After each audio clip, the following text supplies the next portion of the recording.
Alexandre le Grand, premier chapitre, suite. Troisième partie donc. Philippe, après sa victoire sur les Thraces, tourna ses armes contre Périnthe et contre Byzance, qui était la clé du pont. Ces villes tombèrent, et la puissance d'Athènes fut atteinte à sa racine. À l'ultimatum de Philippe, les Athéniens rebondirent en déclarant qu'il avait violé la paix jurée. Ils envoyèrent à Byzance la flotte qu'ils avaient promise, et cette ville reçut encore des secours de Rhodes, de Cos et de Chios, ses alliés. Les satrapes les plus voisins se hâtèrent de soutenir Périnthe et envoyèrent des troupes aux Thraces. Philippe dut céder. Il se porta contre les Scythes. Athéas, roi de ces peuples en deçà des bouches du Danube, était un voisin redoutable pour les établissements que le roi de Macédoine avait fondés sur les bords de l'Èdre. Philippe le battit, puis revint dans son pays en traversant le territoire des Tribales. Ceux-ci, voisins souvent incommodes des frontières macédoniennes, devaient apprendre ainsi aussi à craindre sa puissance. Il importait à Philippe d'assurer ses derrières. Ses derrières Ses dernières.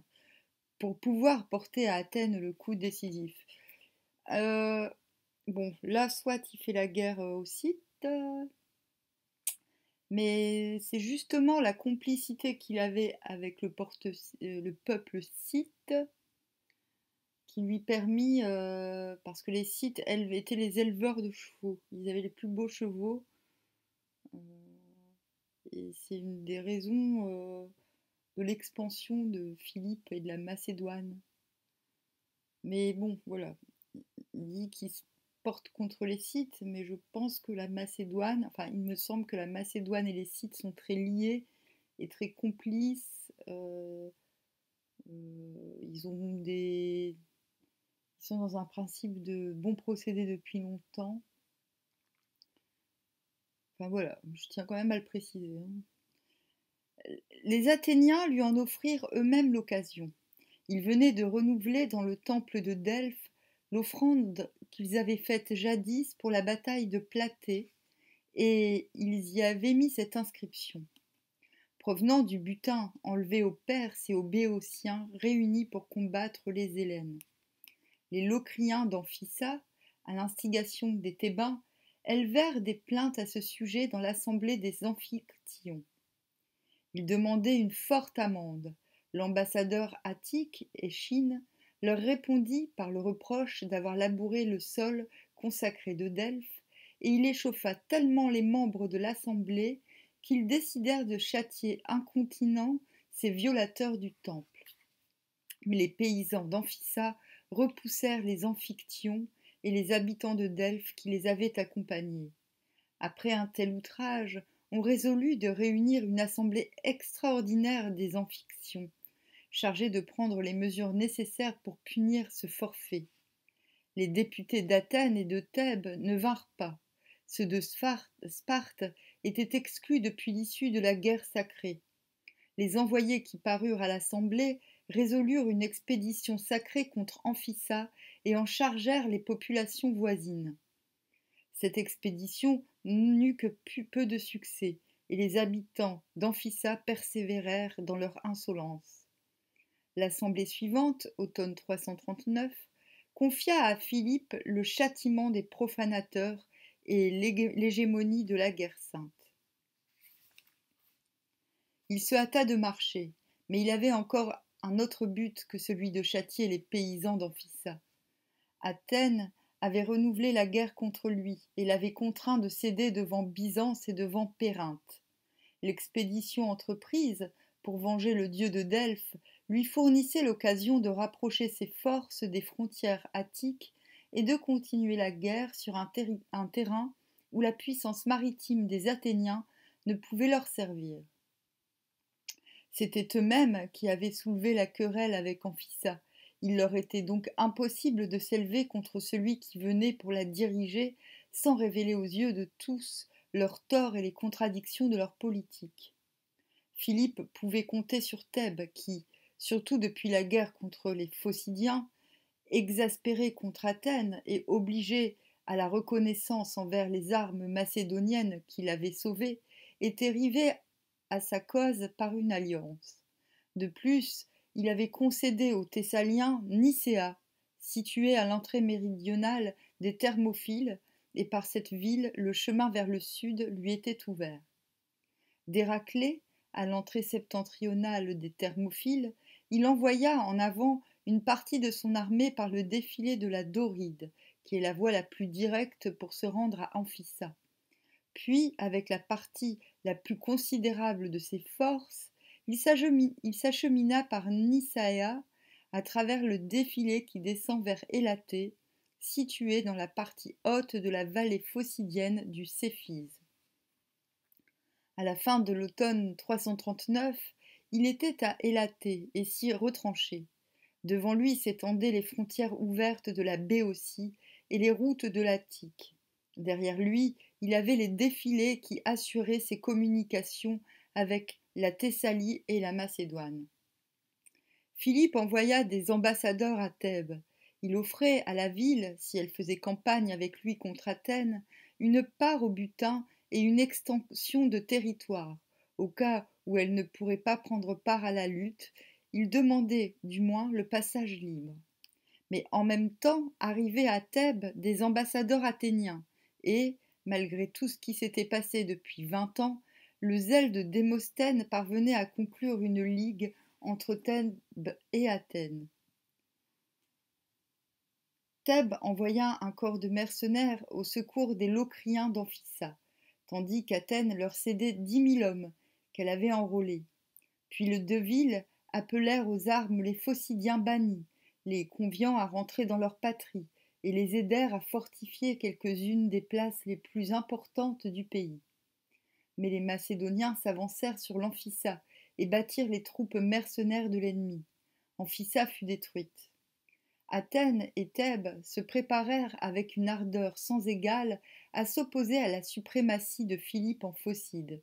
Ils appelèrent même leurs citoyens aux armes. Les forces d'Athènes se dirigèrent sur Thèbes, s'unirent à l'armée béotienne, et 2 combats heureux relevèrent leur assurance. Corinthe, Mégare et quelques autres alliés d'Athènes envoyèrent des corps auxiliaires. Mais Philippe ne recula pas. Il tira de Macédoine des renforts que lui amena son fils Alexandre. Alors son armée se trouva forte d'environ 30 000 hommes. C'est peut-être à ce moment que le roi envoya des ambassadeurs à Thèbes pour entrer en négociation. La vive riposte de Démosthène paralysa les velléités pacifiques des Béotarques. Il eût fallu que l'armée des confédérés, supérieure en nombre aux forces macédoniennes, eût su aussi bien prendre l'initiative stratégique. Ils occupaient une forte position, appuyés comme ils l'étaient sur le Céphise et à l'entrée de la Phocide. Mais un mouvement de Philippe sur la gauche les força de se retirer dans la plaine de Béotie, et le roi vint leur offrir la bataille près de Chéronée. Août 338. Pendant longtemps, le combat fut indécis, mais une charge de cavalerie commandée par Alexandre décida de la journée. Ce fut la victoire la plus complète. L'armée des confédérés fut dispersée et anéantie. Le sort de la Grèce était entre les mains de Philippe. Il n'était pas enivré de son triomphe, et il n'entrait pas non plus dans sa politique de faire de la Grèce une province macédonienne. Seuls les Thébains reçurent le châtiment que méritait leur défection. Ils durent rouvrir leurs portes aux bannis, et constituer parmi eux un nouveau conseil qui prononça contre ceux qui jusqu'alors avaient conduit et séduit la cité la peine de mort ou le bannissement. La ligue béotienne fut dissoute, les communes de Platée, d'Orchomène, de Thespiès reconstituées. Oropos, que les Thébains avaient enlevé à l'Attique 20 ans auparavant, fut restitué à Athènes. Enfin, une garnison macédonienne occupa la Cadmée, poste d'où elle assurait la tranquillité non seulement à Thèbes, mais en Attique et dans toute la Grèce centrale. Autant on avait été sévère pour Thèbes, autant l'on fut indulgent pour Athènes. Dans la première exaltation qui suivit la défaite, On s'y était préparé à une lutte à outrance. On avait voulu placer Charidem à la tête de l'armée. On avait parlé d'armer les esclaves. Le sort de Thèbes et les offres du roi calmèrent l'excitation. On accepta la paix telle que le roi la fit offrir par un des prisonniers, l'orateur Démade. On rendait aux Athéniens tous les prisonniers sans rançon. Ils gardaient Délos, Samos, Imbros, Lemnos, Syros et rentraient en possession d'Oropos. On les laissa libres, peut-être seulement pour la forme, de participer, s'ils le voulaient, à la paix générale contre le roi et les Hellènes, et d'entrer au conseil fédéral qu'il allait établir de concert avec eux. Le peuple athénien décerna au roi toutes sortes d'honneurs, lui donna, ainsi qu'à son fils Alexandre et à ses généraux, Antipater et Parménion, le droit de cité, et lui éleva une statue sur l'agora comme au bienfaiteur de la patrie, etc. Ce n'était donc pas seulement sur la crainte que Philippe voulait fonder son œuvre dans la Grèce, et le parti macédonien sur lequel il comptait, ou qui était en voie de se former, ne se composait donc pas seulement de traîtres et d'hommes gagnés à prix d'argent, comme le dit Démosthène. Ce qui est en effet significatif, c'est que Damaratos de Corinthe fut un des plus fidèles partisans du roi. Lui, l'ami et le compagnon d'armes de Timoléon, dans la délivrance de la Sicile, lui qui était plus que tout autre rempli de la grande pensée d'une guerre nationale contre les Perses. D'autres encore peuvent avoir partagé l'opinion qu'Aristote exprimait en disant que la royauté seule était, par sa nature, capable de dominer les partis qui désorganisaient les États helléniques, et que c'était le seul régime avec lequel on pût arriver à un gouvernement de juste milieu, car l'offre d'un roi est de veiller à ce que les possesseurs ne soient point lésés dans leurs biens, et à ce que le peuple ne soit point traité avec arbitraire et insolence. La tyrannie, tant de fois expérimentée, n'a pu arriver à ce résultat, car elle n'a pas pour fondement son propre droit, comme une royauté fondée depuis longtemps, mais la faveur du peuple ou la violence et l'injustice. Mais Philippe agit-il alors dans ce sens? Sans toucher au territoire attique, il s'avança vers le Péloponnèse.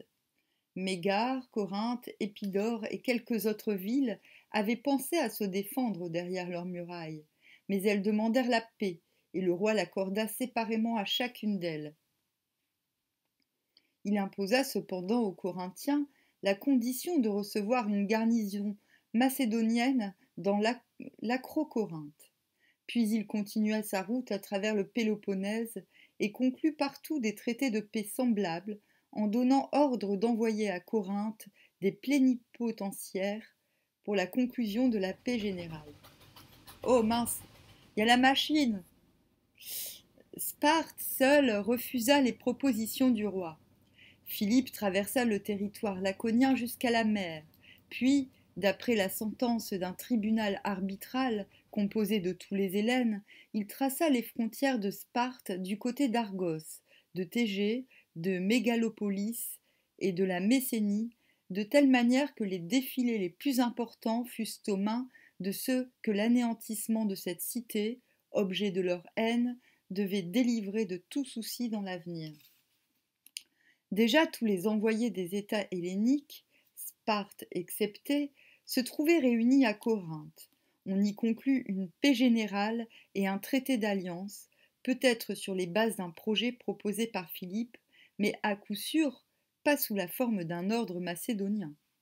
Liberté et autonomie pour chaque État hellénique, possession paisible de leur territoire avec garantie réciproque, liberté du commerce et paix perpétuelle entre eux, tels furent les articles principaux de cette union. Pour en assurer l'exécution, on établit un conseil fédéral, auquel chaque État devait envoyer des assesseurs. Les attributions de cette diète furent en particulier de veiller à ce que, dans les États confédérés, on ne permit aucun bannissement ou exécution contraire aux lois existantes, aucune confiscation, amnistie, partage des biens ou affranchissement des esclaves dans un but révolutionnaire. une ligue offensive et défensive perpétuelle fut conclue entre les États ainsi réunis et le royaume macédonien.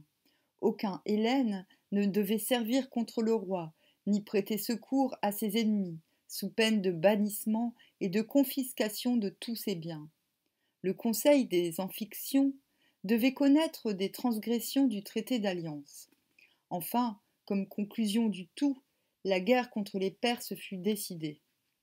Pour venger le sacrilège qu'ils avaient commis contre les sanctuaires helléniques, et le roi Philippe fut nommé chef de cette guerre et investi d'une puissance illimitée sur terre et sur mer.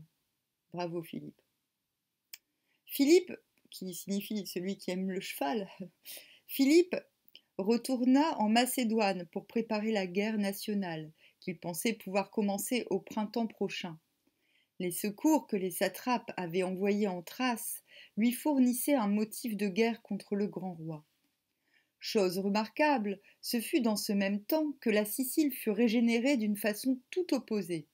Les patriotes siciliens, réduits à la situation la plus déplorable, opprimés par les tyrans, menacés par les Carthaginois, s'étaient tournés vers Corinthe pour lui demander du secours. Cette ville leur envoya un homme déterminé, Timoléon, à la tête de forces peu nombreuses. Celui-ci, après avoir renversé la tyrannie à Syracuse et successivement dans les autres villes, refoula les Carthaginois dans leurs anciennes frontières à l'ouest de l'île, 339. Il attira ensuite dans les villes ainsi délivrées une quantité considérable de nouveaux colons helléniques et restaura parmi eux l'autonomie et la liberté démocratique. Un instant, la forme du gouvernement qui périssait dans la mère patrie sembla refleurir en Sicile, mais cette prospérité nouvelle ne survécut pas longtemps au célèbre capitaine, 337. Même avant que les Carthaginois eussent tenté de nouvelles entreprises, ces démocraties, retombant dans les querelles de voisins, étaient sur la voie de l'oligarchie ou de la tyrannie. Moins que jamais elles pouvaient espérer leur salut de la Grande Grèce, dont les villes, qui n'avaient pas encore succombé, étaient alors de nouveau foulées par les mouvements rapidement progressifs des peuples de l'Italie. Le jour même, dit-on, où Philippe remportait la victoire à Chéronée, ou Chéronée, le roi de Sparte, Archidamos, que les Tarentins avaient pris à leur solde, trouvait la mort en combattant les Messapiens à la tête de ses mercenaires. La bataille de Chéronée et la Ligue corinthienne avaient créé sur le sol national des Hellènes une union qui garantissait la paix intérieure et assurait au dehors une politique nationale et commune. Cette union était fondée non seulement sur le droit international, mais encore sur un droit constitutionnel, comme celle de Thalès et Bias avaient jadis recommandé aux Ioniens. Ce n'était pas une hégémonie comme celle qu'Athènes, au jour de sa gloire, n'avait été que trop tôt forcée de transformer en domination afin de pouvoir la maintenir. Encore moins était-ce une hégémonie telle que Sparte avait tenté de l'établir par la paix d'Antalcidas, au nom du grand roi et par une application de sa politique.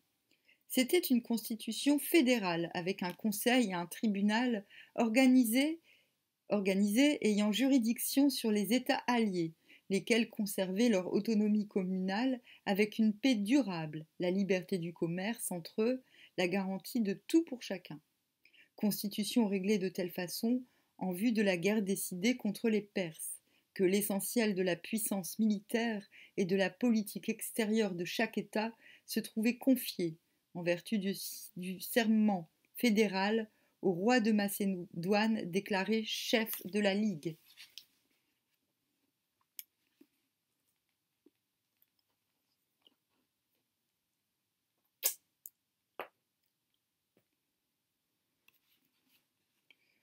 Quelques rudes combats, quelques mesures sévères qu'eût exigé ce résultat, le roi de Macédoine se faisait honneur à lui-même et aux Hellènes en supposant que la guerre contre les Perses, qu'on allait entreprendre aussitôt que possible, l'extension de la puissance nationale commune, les succès au dehors et la prospérité au dedans que promettait l'œuvre une fois menée à bien, ferait oublier les défaites et les sacrifices que la jeunesse du nouveau régime avait coûtés. Ce n'étaient pas seulement les déclarations répétées de Philippe et le devoir qu'il avait assumé dans le traité d'alliance qui garantissaient aux Hellènes que ses armes seraient consacrées à la grande guerre nationale. Son propre intérêt lui avait, dès le commencement, tracé la politique qu'il devait suivre, réunir les forces de la Grèce afin de pouvoir tenter la lutte contre la puissance des Perses, puis entreprendre cette guerre afin de réunir d'autant plus sûrement les forces saines qui pouvaient encore exister dans les cités helléniques et les fondre ensemble d'une manière durable. Seule sa puissance couvrait la Grèce comme un rempart protecteur contre les barbares du Nord, sous les forts desquels l'Italie succombait déjà. Et maintenant, cette puissance se trouvait assez étendue et assez solidement fondée pour qu'il pût entreprendre, à la tête de la Grèce unie, la lutte contre les barbares d'Orient. Le résultat de cette guerre, c'était d'abord d'affranchir les îles et les villes helléniques, qui, depuis la chute d'Athènes, depuis la paix d'Antalcidas, étaient de nouveau tombées sous le joug des Perses. C'était ensuite d'ouvrir l'Asie au libre commerce et à l'industrie de la Grèce, d'y déverser le trop-plein de la vie hellénique, de dériver de ce côté la surabondance d'éléments d'agitation, de fermentation, de surexcitation, qui menait à l'agonie la Grèce étouffée par le désordre tumultueux de ses petits gouvernements, de donner à toutes ces forces, qui devenaient plus subversives à mesure que le pays était plus malade, de l'espace, des occasions et des perspectives attrayantes, un champ tout nouveau où elles pourraient se déployer à l'aise et trouver un exercice sain en s'attaquant à une quantité de tâches nouvelles. Hop, c'est comme ma chaîne. Je propose plein de trucs différents, mais tout se relie un peu. Un peu, hein.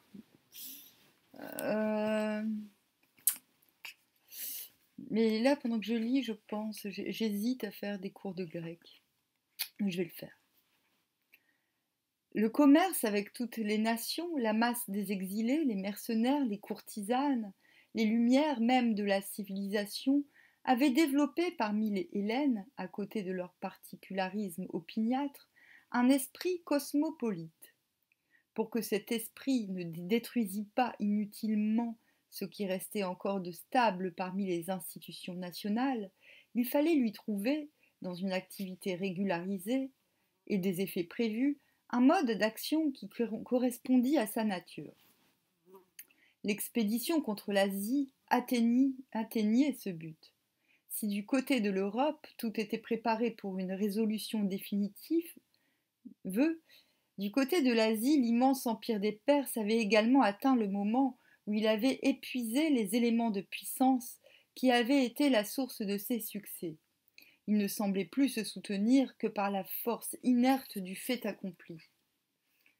On ne sait que peu de choses sur la nature et la constitution de ce royaume des Perses. Les quelques renseignements que nous avons sont pour la plupart très superficiels. À l'époque, et nous viennent de gens aux yeux desquels les Perses n'étaient que de méprisables barbares. Ce n'est que dans la grande figure de Darius, tel que nous l'a dépeint un des combattants de Marathon dans son drame des Perses, qu'on entrevoit quelque chose de la nature pourtant puissante et vigoureuse de ce noble peuple. Tous les peuples sont nobles. Peut-être pourrait-on compléter et éclaircir cette impression par l'expression, sauf quand il regarde la télé. Peut-être pourrait-on compléter et éclaircir cette impression par l'expression la plus directe que ce même peuple ait donnée de son génie et de sa vie intime, c'est-à-dire par sa religion et son histoire religieuse.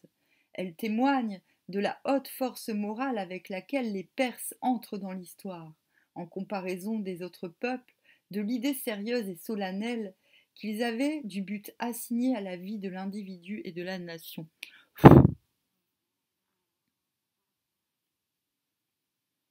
Être pur en acte, pur en parole, pur en pensée, voilà ce que cette religion ordonne. La sincérité, la sainteté de la vie, l'accomplissement du devoir avec une abnégation complète de soi-même, Voilà la loi telle que l'a révélée Zarathustra, l'interprète de la parole de Dieu.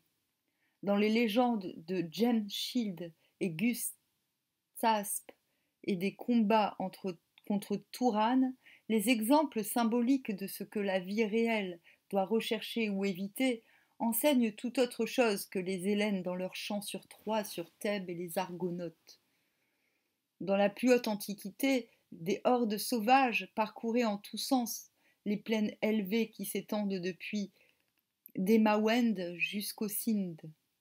Alors le prophète de l'ancienne loi, Ahoma, le pasteur des hommes, apparut et annonça sa doctrine au père de Jemshild. Et les hommes commencèrent à habiter des demeures fixes et à cultiver les champs. Quand Jemshid devint roi, il régla la vie de son peuple et les castes de son royaume. Sous l'éclat de sa souveraineté, les animaux ne mouraient pas, les plantes ne flétrissaient pas, et il n'y avait disette ni d'eau ni d'herbe. Le froid et la grande chaleur étaient inconnus, ainsi que la mort et la souffrance. Et la paix régnait partout. Il dit dans son orgueil: c'est par moi que l'intelligence a brillé. Jamais homme semblable à moi n'a porté la couronne. La terre est devenue telle que je la voulais. Par moi les hommes ont la nourriture, le sommeil et la joie. La puissance vient de moi et j'ai chassé la mort de dessus la terre. C'est pourquoi les hommes doivent m'appeler le créateur du monde et m'honorer comme tel. Alors la splendeur de Dieu se retira de lui.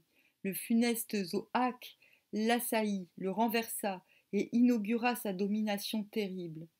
Suivit une époque de soulèvements violents, mais Féridoun, qui en fut le héros, en sortit enfin vainqueur. Lui et après lui sa race, celle des hommes de l'ancienne foi, régnèrent sur l'Iran, renouvelant toujours leurs rudes combats contre les sauvages touraniens, jusqu'à ce que, sous le règne de Gustasp, sixième successeur de Féridoun, Zarathustra, le messager du ciel, parut pour instruire le roi afin qu'il pensât, parlât et agît conformément à la loi. Le point essentiel de la nouvelle loi était le combat éternel de la lumière et des ténèbres, d'Ormuzd, on en a parlé l'autre jour, et des 7 grands princes de la lumière contre Ahriman et les 7 grands princes des ténèbres. Ormuzd et Ahriman, avec leurs phalanges armées, combattent. Ah, ça c'est intéressant, les phalanges armées. Et... Ah, ça fait genre, ils ont des rayons X ou. Pardon. Toute chose créée appartient à la lumière, mais les ténèbres prennent part au combat sans trêve. Seul l'homme est placé entre les deux parties, avec la liberté de choisir entre le bien et le mal. Les Iraniens, fils de la lumière, livrent ainsi le grand combat pour Ormuzd, afin de soumettre le monde à son empire, de l'organiser sur le modèle du royaume de la lumière et de le maintenir dans la prospérité et la pureté. Telle était la foi de ce peuple et les impulsions d'où découle sa vie historique. Il se divisait en tribus d'agriculteurs et en tribus de bergers qui habitaient les âpres montagnes de la Perse sous l'autorité de leurs familles nobles, dont les innombrables forteresses sont encore après des siècles un sujet de conversation. À leur tête est la race des Parsagades, dont la plus noble maison, celle des Achéménides, est en possession de la royauté nationale. Cyrus, un fils de roi, a vu tant d'orgueil, tant de dissolution, tant de méprisables courtisans à la cour du grand roi, à Ecbatane, qu'il pense que ce serait un grand bien s'il pouvait faire tomber la puissance aux mains d'un peuple plus austère, tel que le sien. Il réunit les tribus, dit la légende. Pendant un jour, il leur fait défricher la terre et leur fait sentir tout le poids de la sujétion. Puis le lendemain, il les convoque à un festin solennel et leur ordonne de faire un choix entre cette triste servitude qui les attache à la glèbe et la vie glorieuse des guerriers, et ils choisissent le combat et la victoire. Cyrus se précipite contre les Mèdes, les défait et s'empare de leur royaume, qui s'étend jusqu'à l'Alice et à Liaxarte. Continuant à combattre, il soumet le royaume de Lydie et toute la contrée jusqu'à la mer des Yaonès et le royaume de Babylone jusqu'aux frontières de l'Égypte. Cambyse, fils de Cyrus, ajoute à ses conquêtes le royaume des pharaons. Aucune des vieilles nations, aucun des anciens royaumes ne peut résister à la force du jeune peuple. Mais les Mèdes mettent à profit l'expédition du grand roi dans les déserts au-delà de l'Égypte, et sa mort si prompte.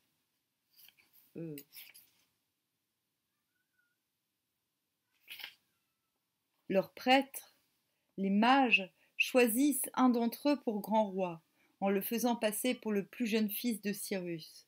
Ils exemptent les peuples du service militaire et du tribut pendant 3 ans, et les peuples se soumettent volontairement. Au bout d'un certain temps,